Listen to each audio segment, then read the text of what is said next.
expand that in the future for a counterpart for young women and to bring that to other organizations as well. Thank you on behalf of me and my entire staff for your ongoing partnership and support.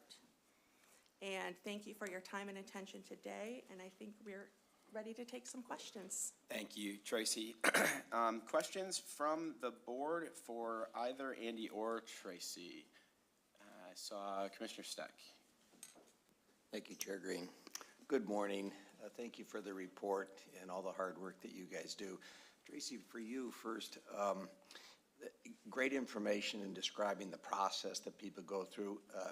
You and I know, however, many of these individuals, this is an incredibly difficult time for them, and regardless of how appropriate the analysis and the work of the FOC is, frequently people don't feel like they were treated fairly in the system.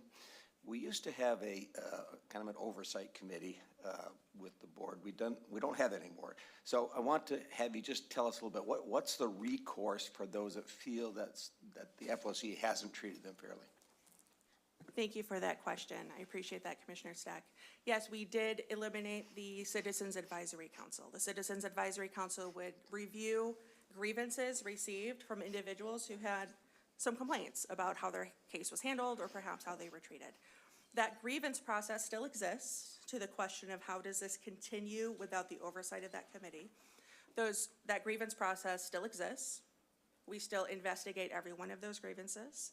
Any grievance that comes to us, and there were two in 2024 that said we need to address this.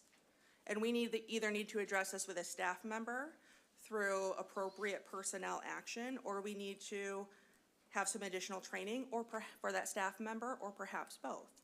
So we do continue to have that internal oversight, and then at the end of every year, all of this information is also turned over to the State Court Administrator's Office, who also provides oversight and reviews all of that information. And then that is all put into a report for the Michigan legislators, who also review the same information. So while that committee is not in place, accountability still exists. Plenty of resources available and recourse to the individual. Good. Thank you for that. And then just a follow-up question for you, Andy. With respect to the mental health courts, certainly very grateful that the court continues to be doing that. Does SCAO have a set of standards that you're required to meet or shoot for and report on? Yes, they do. Okay. Is that a report that you produce yearly? Yep, we do a yearly report, and it's part of the application for the next one as well. And I can get those details if you're Thank you. interested. If you could send that out, that would be great. Thank you. Commissioner LeGrand. Thank you, Chair. I also wanted to ask Andy about the, when you talked about getting outside funding, was that specifically hoping SCAO would step up for those other two courts, or were you thinking someone else? It would be someone else. We've approached SCAO on a few issues, and right now the statute, in their opinion, the statute does not include these types of things for specialty court programs. So federal funding, there's, we've learned there's a lot of possibilities out there. So yeah, but this is kind of, they said the next step is to make sure that you can show that this is evidence-based and working, and you're going to have a much better chance at doing it. So that's kind of the step, this intermediate step. Okay. I mean, I know I've heard such good things about the successes from both those courts, so I hope that works out. And then I just wanted to ask for a little more detail on needing another judge. Is there a specific docket that is, or is it sheerly number of cases? Yeah, the judicial resources or the recommendation report comes out. Basically, they do time studies. This one, they actually had staff do time studies as well. But every judge in the state does it, where they kind of say what case type they're working on, et cetera. That kind of all goes into a thing, and then they come up with, all right, so like a capital felony should require this many judicial minutes. And how many capital felonies do we have? This many judicial minutes for that. They do that basically for every case type we handle. And at the end, it kind of spits out a raw number. And then they will come to us for secondary analysis, which is the process now, where we talk about, well, we have referees that are doing things. We have, extra staff that can help with this, or this stuff is those types of issues. And after secondary analysis, which I think they're evaluating now, then that next report comes out. So that's the process. Okay, thank you. Thanks very much. Commissioner Hennessy. Thank you. I appreciate particularly the focus on family and children in today's report. This is Domestic Violence Awareness Month, and so it was interesting to receive your report today.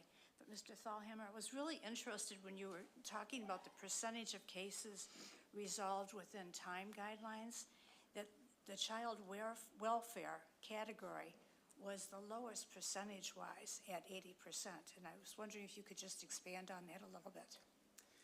Well, a few things have happened as of late in the child welfare system. One is that more attorneys are now authorized, so dads, again, in a lot of these instances, we might not know who one of the parents is. That parent is still now authorized to get an attorney. There's a lot going on in the child welfare system right now with turnover in workers, so there's just, I mean, they're just very complex cases, and sometimes they take longer to get it right than what the guidelines are from SCAO. Yeah, I don't really have any better answer than that, you know, I mean, these are complex cases. We're working as quickly as we can, but sometimes we go beyond the time guidelines. And, you know, some would say that the time guidelines might be a little too fast. I mean, sometimes it might take more than a year to get a reunification in place. So I think our judges would rather hold on to the case a little bit longer to get the services in place than, you know, meet that guideline and dismiss the case prior to that. If I could follow up, I mean, I know earlier you said, you know, you do value accuracy over time on this, but what does this do for the safety and the welfare of our youngest people, the child welfare?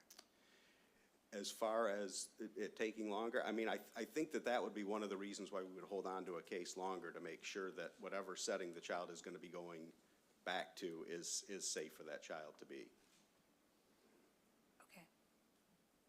Thank you. Commissioner Ponstein. Thank you, Chair Green. So I got a question for each of you. So Tracy, I'll start with you. It'll be maybe the quickest. On one of your slides, you had mentioned you had 80 outreaches with 20 organizations. Can you define better for me what is an outreach? Is it an individual case, or are you outreaching for advocating for all the cases that might come forward? Thank you for that very good question, Commissioner Ponstein. And the answer is it's both. So we have outreaches where we work one-on-one with parents in a private setting to talk specifically about their case, because of course that's not appropriate to do in a public setting, to give very detailed information about someone's family. So we do outreaches that are private like that, like with the Safe Haven. We do something similar at Puertas Abiertas. And we do